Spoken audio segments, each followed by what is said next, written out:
In this episode, I want to do a little bit of housework and tidy up a little bit more from the last episode, going over the levirate marriage laws in the book of Ruth.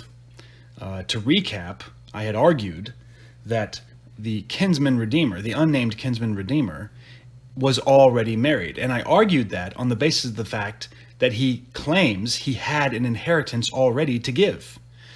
And because I'm convinced a man who has an inheritance to give to his own children must have children to give to.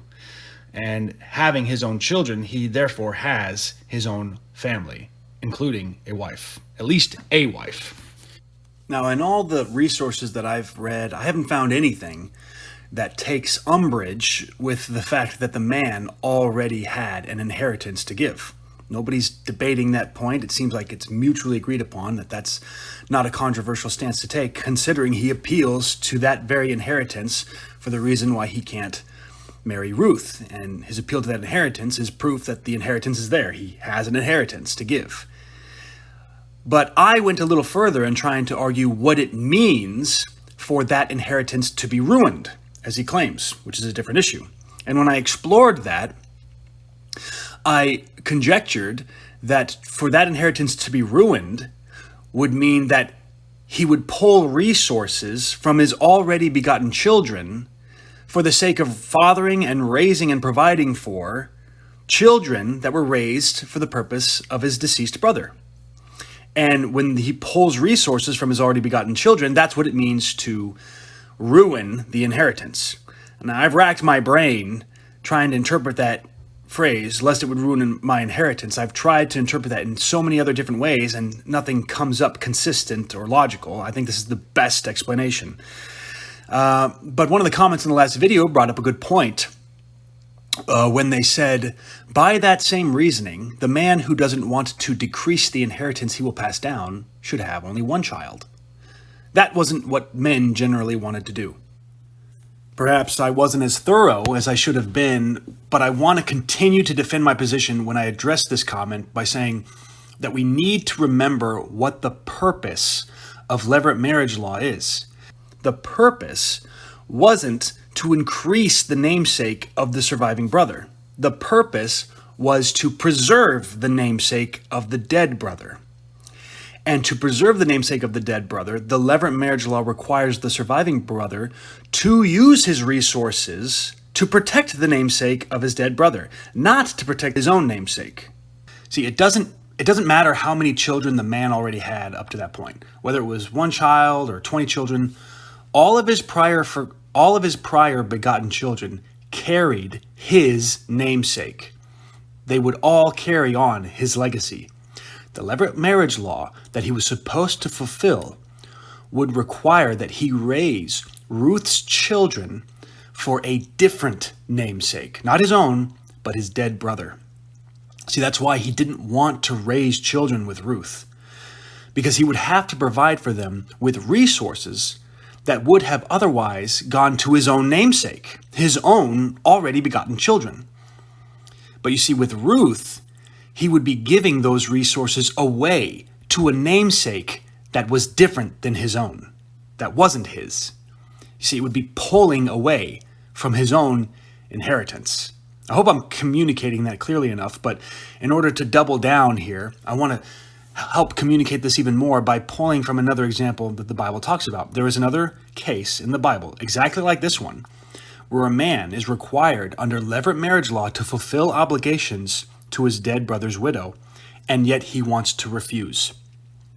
In Genesis chapter 38, the story of Onan is that Judah tells Onan that he should go into his brother's wife and perform the duty of a brother-in-law to her and raise up offspring for your brother.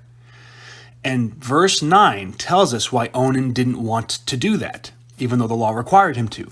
It says, but Onan knew that the offspring would not be his. Would not be his. Now, obviously, the Bible isn't referring here to the fact that they aren't biologically his. Yes, they would be biologically his children. But when it's saying it wouldn't be his children, it's recognizing that the levirate marriage law is there so that he would be biologically raising them, for the namesake of a different person, his dead brother. And that's why Onan refused, because they wouldn't be his children. They wouldn't be his namesake. And I'm saying that this is the same reason why the kinsman redeemer in Ruth also didn't want to raise Ruth's children, because they wouldn't be his namesake. He would have to provide for, father, and give resources to a different namesake other than his own. And that would pull resources from his own namesake. Even though all of those children were biologically his, the ones that he would generate with Ruth would not be his namesake. They would not carry on his legacy. So I hope I'm communicating that well enough. I also want to spend some time talking about one of the implications I made in the last video when I said that the kinsman redeemer was ironically left unnamed in the story. You see, Boaz and the unnamed kinsman redeemer are complete opposite characters in this narrative, because the motivations behind why they choose to do what they choose to do are completely different. They have different priorities. And I'd like to suggest, as my own personal interpretation, that the reason the kinsman redeemer is left unnamed in the story is because his motivations behind why he chose to do what he did were ungodly, whereas Boaz's were very godly. Just take a look at him. Look at the unnamed kinsman redeemer, right? He's left unnamed, but look at his motivations. He wanted to preserve his own name by his own means. He didn't want to take on Ruth on the basis of protecting himself and his own legacy. See, Boaz went to the kinsman redeemer to offer Ruth to him on the basis of wanting to follow God's commandments.